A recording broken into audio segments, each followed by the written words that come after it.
shoulder, there's multiple things you can do with the shoulder. I'll show you the Spencer technique. So what I did specifically for you was internal and external rotation, muscle energy. And so with muscle energy, you basically have the patient do all the work. So you put the patient in kind of maximum joint movement. So let's put this in internal rotation, so that's as far as your particular joint can go. And then once you do that, you have to hold this and you have to let them relax, make sure you're relaxing, and let me hold your arm.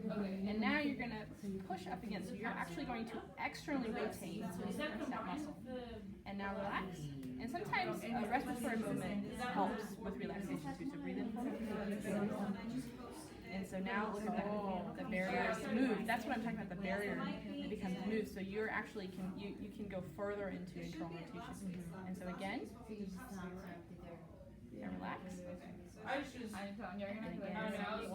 I feel it. Yeah, and again, one more time. And usually you want to just do it 3 times. Okay. Relax. And so that's pretty much it. So each time you went lower, you kept here, but you were changing. So your internal rotation has changed from about right here to about right here, and that's that barrier is moved.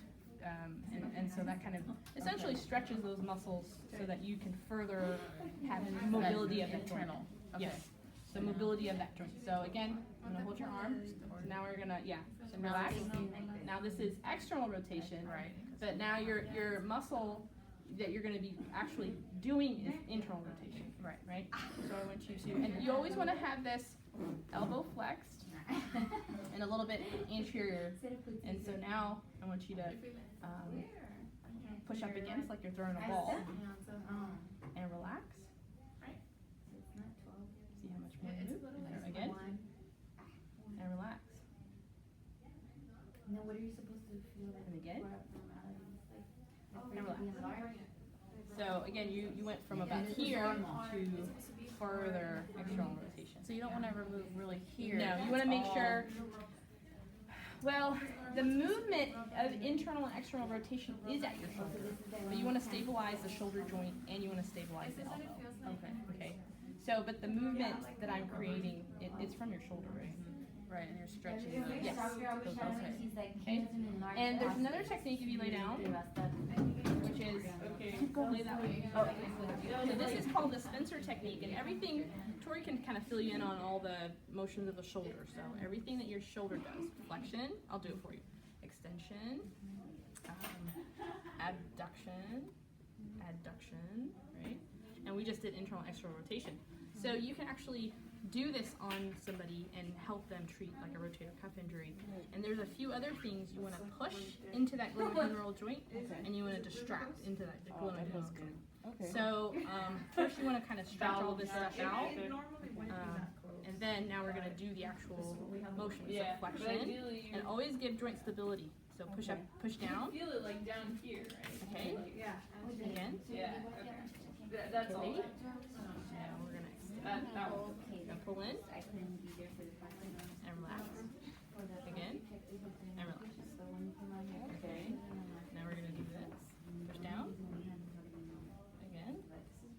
Relax. I want you to push out. Up. And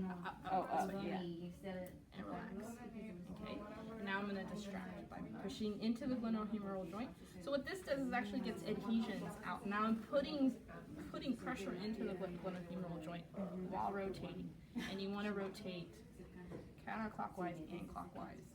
And you want to do bigger motions as you get. And then now I'm going to pull and do just some distractions at the joint. And then do smaller circles, clockwise, and then larger circles as I'm pulling at the joint the whole time. And then backwards. And that'll help you with your joint. Okay. Thank you. Now, so when you were doing some of those, you were doing, pulling up, and pushing and pushing. Can you say which rotator cuffs muscles? Those I had to look at that up. Okay, I was gonna do that too, but like, can you drop those off the top of your head? No, I don't.